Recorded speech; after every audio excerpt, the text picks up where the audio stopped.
So guys, this is a large Lego show. I'm gonna be doing some of it. Blair's gonna be doing some of it. We're gonna try to cover as much as we can. We want to bring you along for this experience. So let's go see everything that's here in Manchester at this brick show.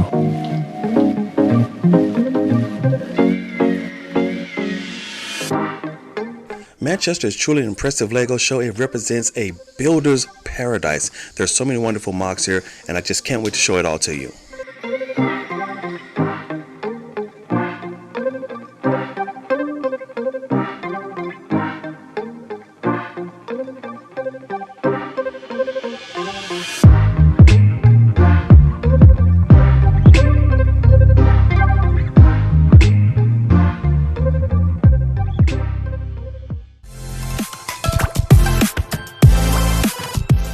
Today we're at Bricktastic 2024 in Manchester, the largest brick show in the UK. We've been waiting all year for this show. Let's go check it out. Coming through the door of this Lego show is this beautiful, I think this is a Bugatti.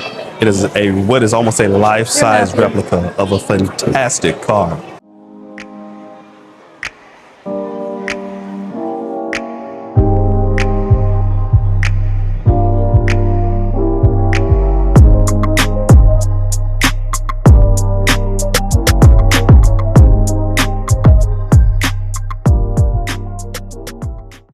Really excited to see the proliferation of Lego art. I've noticed over the last few years, I'm seeing more and more artists really become very creative with magnificent Lego artworks.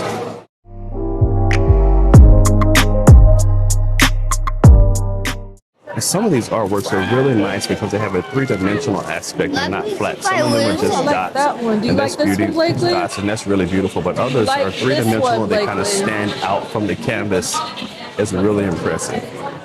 Here's artist representation of Van Gogh irises. Oh, I can see it. At first I couldn't see it, but now I can see it. It is so artistic, impressionistic almost. These artworks are so impressive. You can see they're representative of masterworks.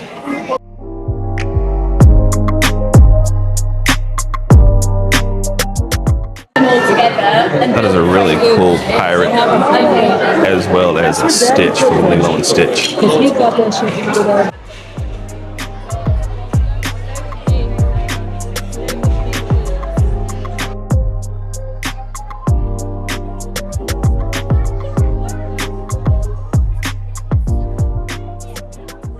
As with other really cool Lego shows, there are a couple of great pits for kids to play with. We made our kids jump in these pits a little later, build some great, nice, free-form Lego sets. And here's an overview of the whole hall. We've never been to this show before. It's a beautifully well-lit space, and there are so many unique Lego builds and MOCs. Let's go check them all out. For your Lego build? The second Captain America film, The Winter Soldier. How long did it take you to build this one? I built it over a few years, mostly in the last couple of months there, finishing it off. Wow. What was like the most challenging aspect of it? It looks like a really complex build. Getting all the parts to sort of slot together in a way that would be stable. And so you said you built over a year.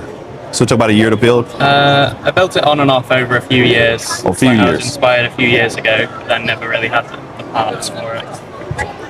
It's really unique. I love this. I don't think I've ever seen this particular design before. Yeah. Built in Lego. Most people just go for the normal Avengers version of the helicarrier. Yeah. Before I'd try and do the Captain America version. Yeah.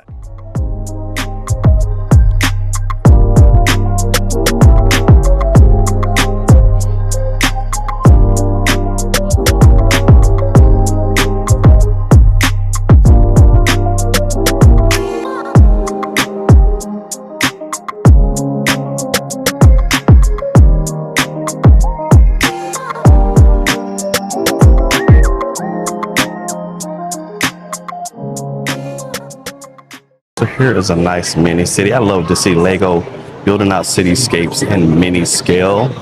And this is a unique one. I don't think I've ever seen this one before. And I love this really tall building, which is very reminiscent of a lot of the buildings that I see here, the skyscrapers that I see here in Manchester. This building reminds me of a couple of those.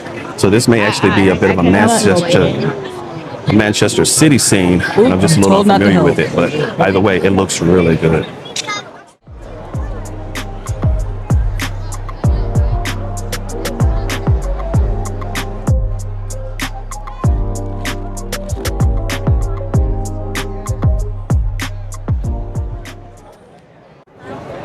So this is really cool, nice little interactive Lego puzzle. And the boys been working on this for a few minutes. They're gonna figure it out here any second now. I don't think I've ever seen these Lego puzzles before, made by Jamie Douglas. These are really cool. Here's some really cool futuristic sets. I don't think I've ever seen anything like this before. It says Future Earth. Just a lot of nice spaceships. And here's a space transporter. I want to say that's carrying milk. Looks really cool. Are these your sets? They are, yes. What is your inspiration for some of these? Well, lots of that sort of 70s, 80s, 90s space films and TV shows, cartoons, graphic novels, books, all of that imagery. Computer games was big in, so a lot of these ones are sort of, I remember a game called Wipeout, that was the launch game, I think, for the first PlayStation. Okay. So that's like 20 odd years ago. The imagery was space racing cars. Yeah. As soon as I saw that, although I'm not a computer games player, the imagery around that stuck, beautifully stuck. Yeah. And then I really enjoy like the dystopian side of futures. So I like people with mops and cleaning things and stuff like that.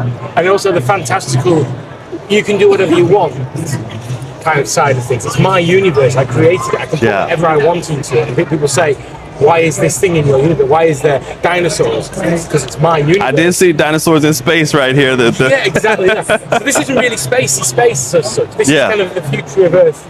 Oh, Future Earth. This is what this is about. Okay, this is kind of the future of Earth. So we have these quite... This is a very expensive landing pad. If you can imagine, this is probably attached to a futuristic mansion or maybe something like that. Yeah. With this wall to keep the general riffraff like you and me out.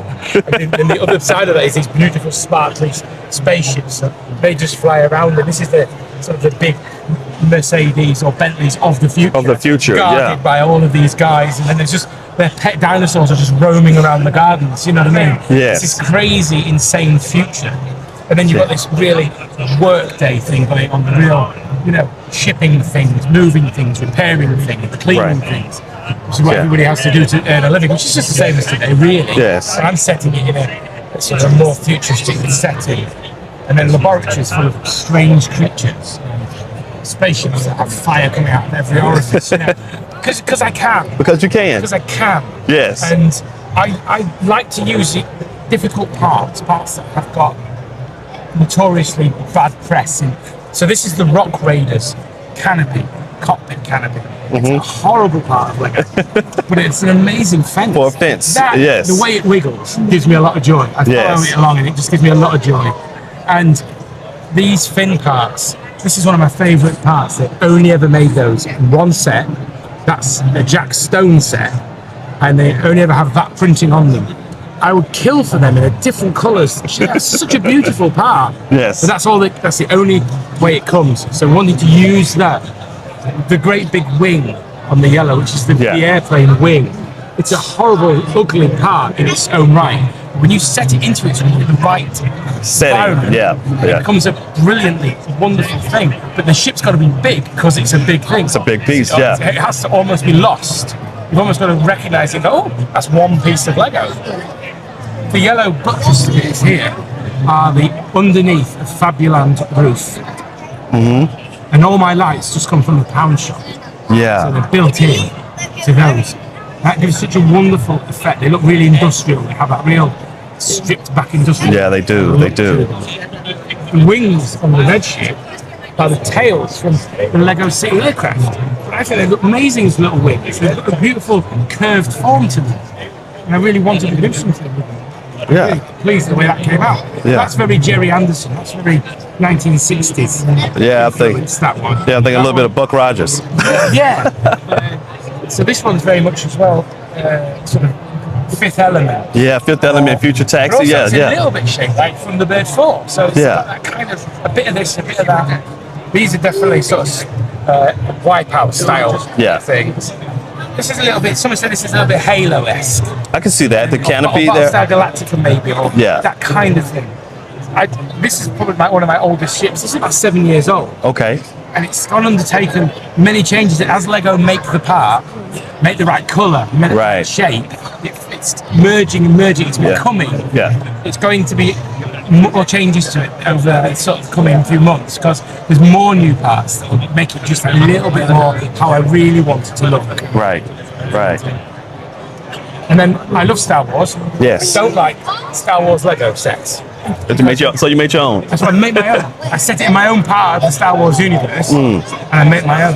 And you think it's like you've got free reign there, but you haven't, because although it's not an actual Star Wars ship, it's got to look like a Star Wars ship. So Yeah. it's kind of like, does it look like a Star Wars ship? I think I did do quite well. I was very happy with that. It went through quite a lot of changes to get to the state that it's in, and that's just the way it is. You have to work sometimes, you know. You just keep going and going and going until you're happy. Sometimes you put too much stuff on it and you're like, oh no, now it's gone crazy. Let's strip some of this stuff back off because it's a little bit coming away. And I did this one. This is the inside of a Star Destroyer that's crashing into something else. Okay. So the concept is here, it's just crazy. Stormtroopers are scuttling everywhere, the whole thing's crashing. And I just wanted to do that, but I remember watching films. There's always silly things in films in spaceships, and things that crunch and things that crash and doors that open and close. So these big blades that have no purpose whatsoever, but they're there. They're there. And when you watch Star Wars and you see the Death Star, there is no health and safety at all. There's no railing anywhere. That thing's a lethal thing. You'd never get that pass through now. You know what I mean? Yeah. So it's this kind of a homage to the ridiculousness of space. Space, yeah. I quite like this. This was fun to build. It's really beautiful. Thank you. No, you're more than welcome. I'm glad you like this. Yes.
Great thing here is that I get to see some Lego sets that I've seen before. These are some phenomenal builds, and like this one, but I've never seen it in its totality. This is a much larger build out. I guess because the builder has so much more space here. James and Mark Cole, they built this. It is really phenomenal. Ren Manor with back cave below it. It's taken me 3 years to do. I've been working on and off it. I've done quite a few different back caves over the years, but this is the one that is finally going to be the finished one that lives in my house. There's still like things that need doing and sorting out, like the turntable didn't survive the transport, so it won't spin round, the suits won't move, but everything else is working, and there's a few little bits to do, but yeah, it's been a labour of love. Big Batman fan, so I built them when I was a kid, so everything that I built as a kid I'm trying to build as an adult as well. And the other thing I do is I build so it's all fully playable. I don't let my kids play with it, but they could play with it. So all the stairs work, there's a lift, you know, the rooms are, I've got all the interiors to finish, so it'll all be fully modular and you can move the figures around. No, we definitely understand. We have a table at home and the kids can't play with it. It's too fragile. Yeah. But they still play with it. So. Yeah, occasionally I catch my daughter playing with the sides of it is built to be played with. Actually, a working computer as well. It's not a phone. People go, oh, you've got a phone in there. This is a full micropiece. It's actually a real working computer. Yeah, it's full on. We've got the keyboard and mouse. He said it's a full-on working computer. Do you leave this set up at home, or you take it down? Yeah. It's the reason it's got a cutaway is because I had a big Newfoundland, and every time he span around, he used to catch the end of it. Yeah. So I sort of built it so that he wouldn't catch his bum when he turned around. Yeah. But then I thought it gives it a little bit, rather than being square, it gives it a nice, so I left it. Yeah. Yeah, it would have been level with my city, but I decided to get rid of the city. I've done a huge medieval layout instead of. Tell us your YouTube channel. Yes, Brick Stage Pass. We'll add it. Bricks. Sorry. We'll add it on the video. Oh, thanks. Yeah. Brick stage. Pass. Pass. What?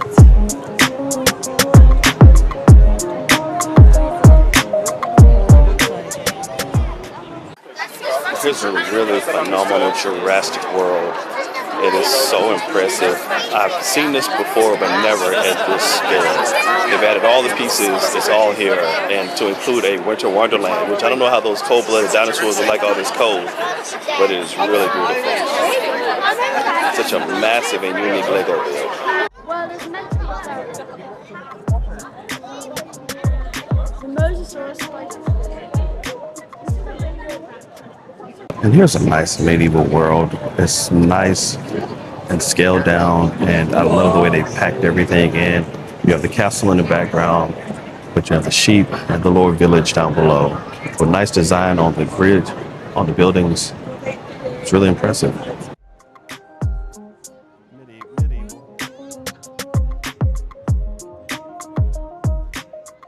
Here we have what is easily the most impressive Lego set that I've seen here at this entire show.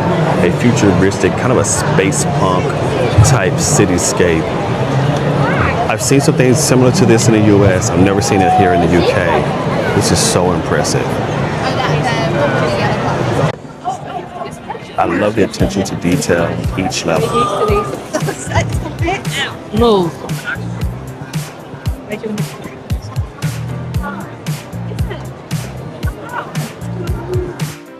The lower level cityscape sitting over the water. I just love this futuristic type city space.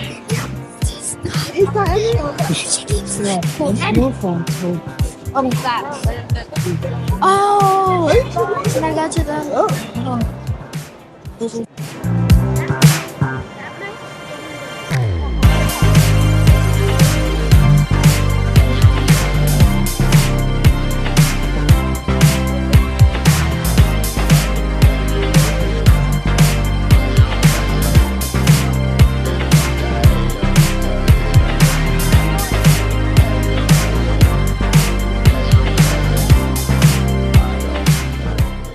New Hashima Section 12. New Hashima Sector 12, a futuristic metropolis that has risen from the ashes of the once prosperous mining colony on the Japanese island of Hishima. The dystopian world on the verge of cybernetic revolution and rampant overpopulation. This bright neon-lit metropolis stands as a testament to society's relentless pursuit of constant improvement.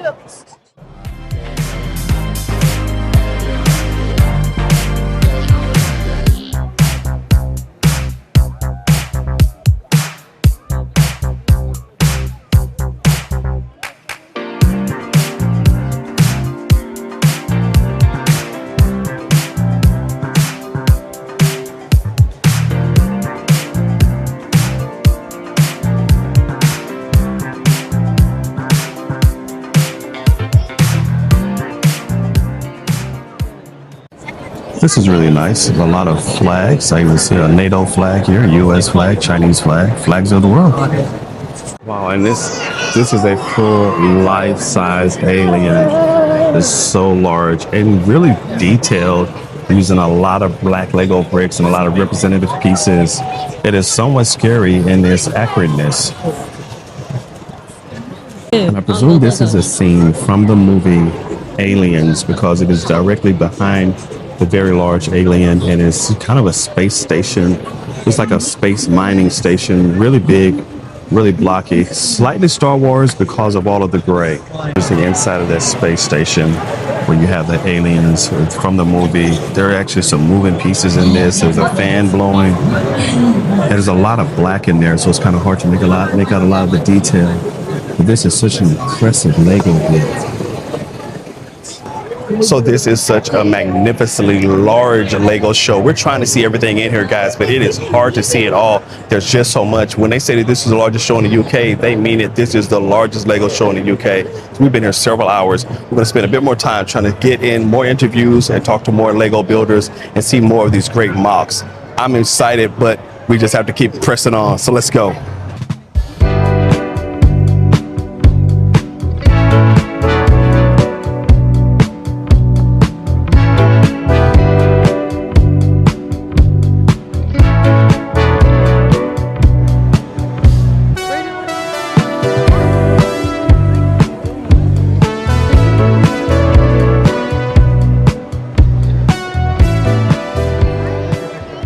Wow, this looks like some really cool Voltron sets here. I mean, Power Rangers.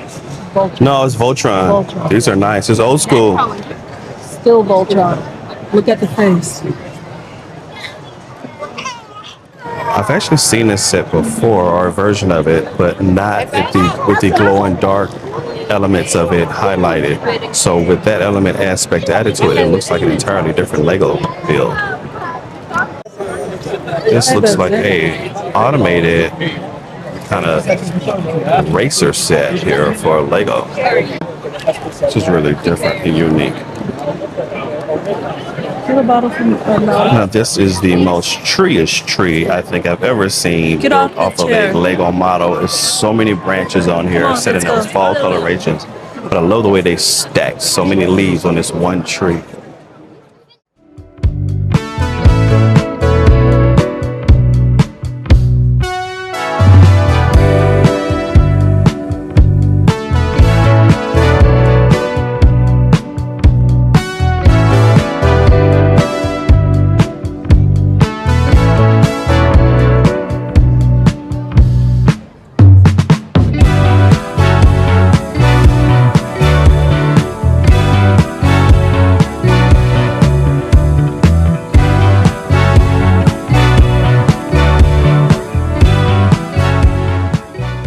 Here is a whole Jurassic World. This is the second Jurassic World I've seen at this show, but I really like the design of this one. There's a lot more dinosaurs involved. You know, Lego, I don't agree with how they make some of their dinosaurs. Let's use an example. This dinosaur here, which is all one big model brick. You know, that's just not the way to do it. If you're going to do a dinosaur, it should be like this, where you're using multiple Lego pieces to make up those designs, to make up the head, the mouth, the legs. That's how you do Lego bricks. That's how you do Lego dinosaurs. Some of these, I guess, they may be made for younger Lego builders, but it's pretty good. I like the overall design of this set. But some of these dinosaurs, you know, that's my opinion. Let me know what you think about it in the comments.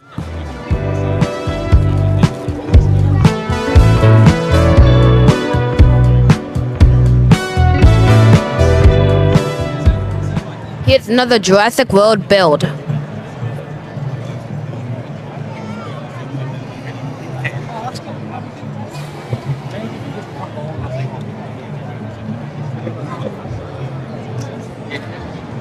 Could you walk us through your Lego setup? Yeah. So starting over here, you have the helicopter landing area, which is where they enter the park on the movie. Then they move down the road to the Herbivore Valley, where they meet the Brachiosaurus, and they have, well, you have other dinosaurs like some Triceratops and Stygimolochs. And then go down this way, you have the visitor center, which is based off of the first movie. And inside, you have the banner, and goes to the top part. You can see the original Lego T-Rex as a reference to the history of Lego and Lego dinosaurs as a whole. And then next to that you have the lab, where you got a Biosyn helicopter, where Dr. Wu is making a deal with the evil corporation Biosyn. And then you go down the park to the worker village, where you got the Quetzalcoatl being flown by Spider-Man, which is an idea what my dad thought of. And then going down there you have the gates with the Jeep entering. And then around the corner, you have the scene with Nedry getting attacked by the Dilophosaurus. And you then go through the tunnel, where you have some Pteranodons flying with Blue fighting a Endoraptor. And it enters a T-Rex enclosure, where the T-Rex is eating a goat, whilst another T-Rex is attacking someone on the toilet. And then opposite the river, you then have the Gyro Pier area, with a Giganotosaurus getting taunted by Ian Malcolm with Flare, whilst the other heroes are on the watchtower, safe distance away. And with a taller vehicle and more raptors like blue in the corner. Then you have a giant T-Rex, which I bring it everywhere I go. It's like my child. And then you have the Velociraptor enclosure. There's some chicken, and then go down the path, and you have the the shed with where they have all the wires and all the operation system for the park. With Ellie running away, with Alan and the kids with the dinosaur nest in the back. How long does this build take? I started building it in May, and done a bit here, a bit there, and every show I try and expand it, add a bit more, and so far this is all what I've done.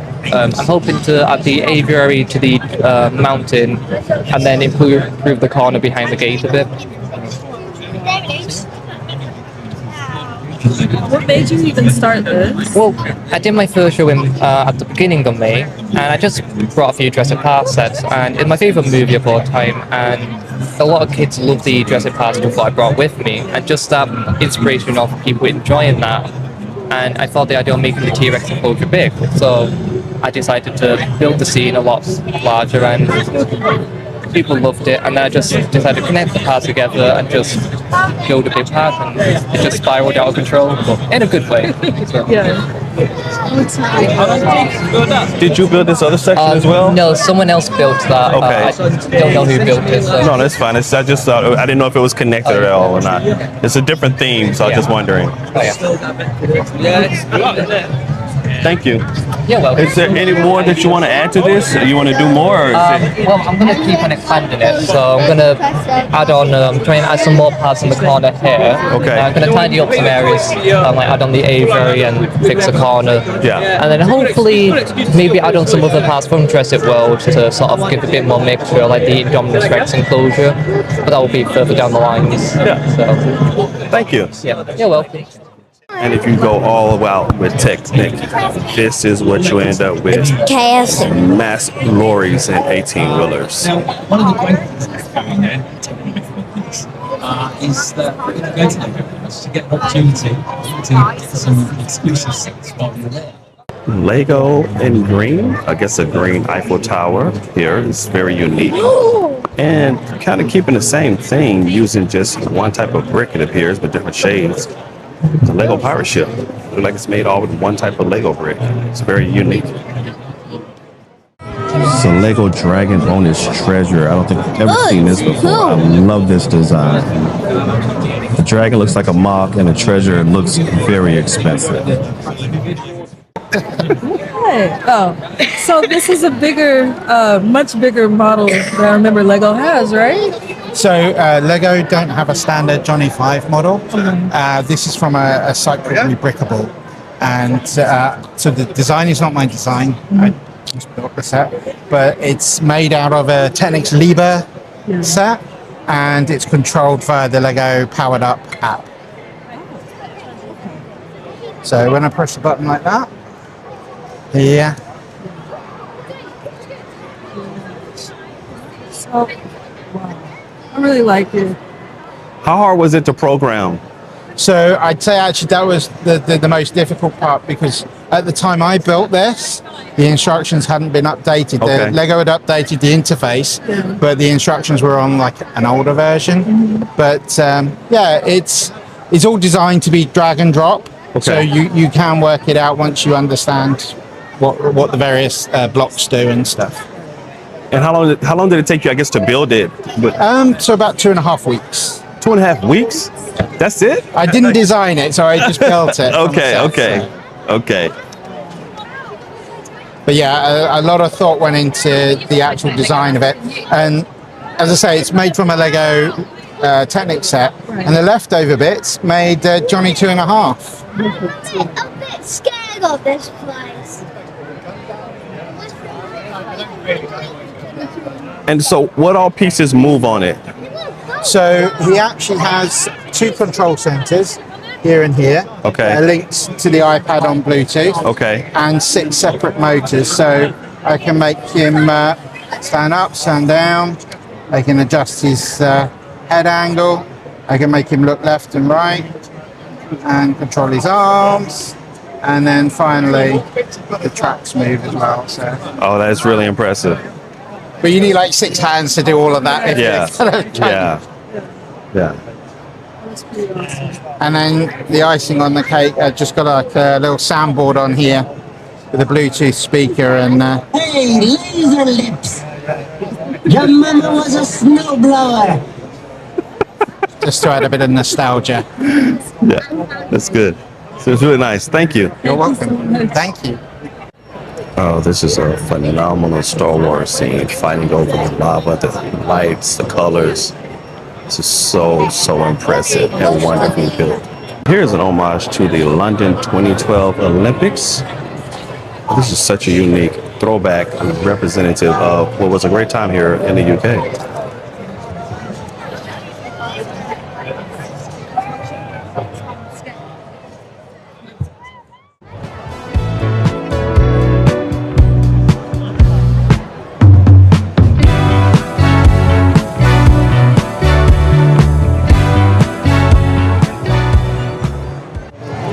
I love these really tight, small dioramas which have kind of been placed and set in these individual little settings, so each one is unique. You can build something like this and sit it on a shelf. Of course, here it's starting to get a little larger. Still looks really impressive. The coloration is really great. I love the fact that they picked that different color green to represent everything. Gives you that Halloween spooky look. The Witcher hanging tree is what this is, but it's just so impressive. I love this design technique in general. I'm not sure if this is one builder or a group of builders. Either way, I love their style with Lego.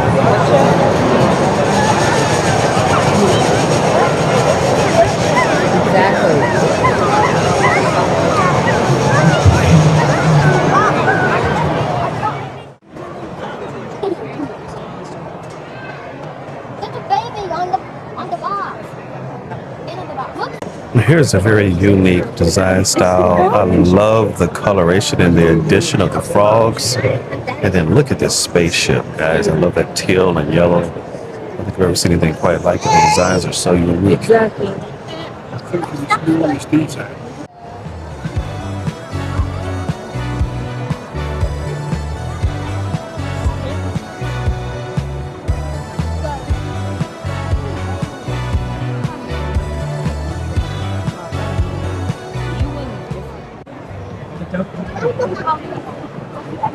The tile in this square is so unique, and it took a lot of time to get that right because all those shapes just line up perfectly.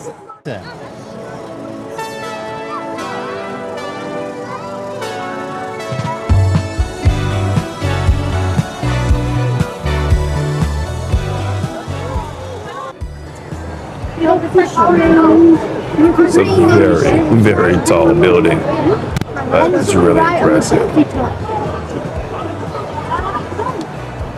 This is a really cool racer running around Tatooine. It's a great Star Wars set.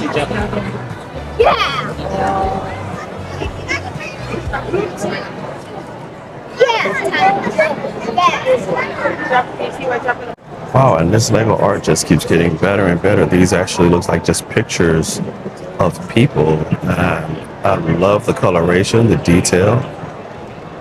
Just keeps getting better. I love this. And when you think you've seen it all, you come across something like this, which I don't think I've ever seen anything quite like this before. Lego made from levers. Yeah, we like that reaction because everyone's like, is that string? Is that wire? And then they come up close, it's like, oh no, that is hundreds and hundreds of gear levers. So yeah, we like to use kind of unique parts. And yes, there are 4,402 gear levers in these 8 pictures.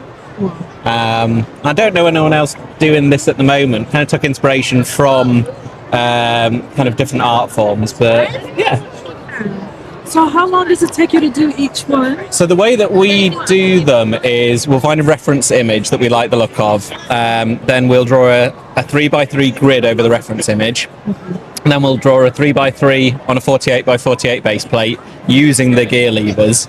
And then we'll think about, right, so in this one there's a bit of the shoulder, so we need to get the shoulder in there, and then this is maybe the ear and what have you, and you just build it square by square. So each one maybe takes maybe 3 or 4 hours, It's just trying to get the right amount of detail in there. So some things you can do, some things you have to sacrifice. It's figuring out what detail needs to be there and what have you. Just fun to do corners with a piece that is straight. Should we then give him that one for the next picture? So yeah, when you want to do one of these, how long does it take? Because you have to do each piece by hand. You have to turn it to the right angle. So it's about 3 or 4 hours for each one, and yeah, it is a case of going, like for me in the 9x9 grid that I create, doing each square at a time. So like doing like the bottom quadrant and then build up and do it as 9 different essentially mini builds. So you're doing this all on, are you doing it on paper first by any chance? Or No, I literally get, to be fair, I could find you a picture of my very, very rough and ready approach. Because I like to try and do things as much as possible, just kind of freehand. So, yeah, so this was Ezra. And it's just literally a case of drawing the grid on, and then I'll just figure out where on the base plate that bit needs to go. So yeah, maybe 3 or 4 hours on each one. A lot of things, trying to decide what to colour in. So for hair, it's trying to decide whether to colour in the hair with lots and lots of antennas, or whether to leave it a bit blank. So like with Sabine and this one here, it was actually, we coloured it all in and it looked weird, so we were like actually take some out to create some shading. So it's fun. You kind of add detail and you're like, no, that's too much detail, and you're like, no, you need a bit more detail. So yeah, people have really taken to them, and the best reaction of the day is, what on earth is that? And then, oh, that is Lego. Yeah, it is unique. It is so unique. Yeah. Thank you. I like this. Thank you, guys. It's beautiful. Do you guys have a podcast or anything like that? Or So we have a YouTube channel. oh, cool. What's it called? Oh, 9B4, like that. 9B4 Bricks. 9B4M. Oh, M. Bricks. Bricks. Awesome. And here is a beautiful micro city, Sharecropolis, which is a micro city, and you can have this smaller section here, and then you move up here to the city. And I love micro cities because they're so unique. You can represent so many different things inside of these micro scale cities. They're absolutely beautiful. This one is unique because it has a couple of buildings with some truly unique colorations here with this teal and yellow, and then at the back with the red and orange building there. It's very impressive.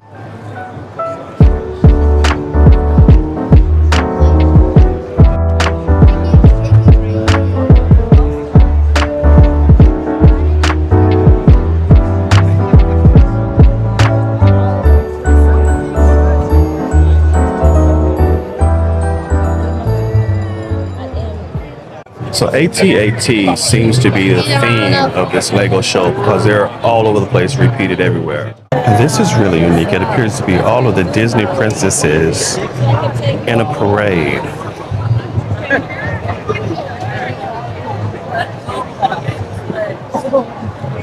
And not just a Disney princesses, it's just a Disney parade.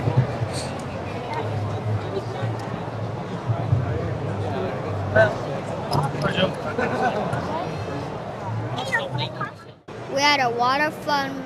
Be sure to like and subscribe. It's been another great Lego show. Like and subscribe. Tell us in the comments what you liked.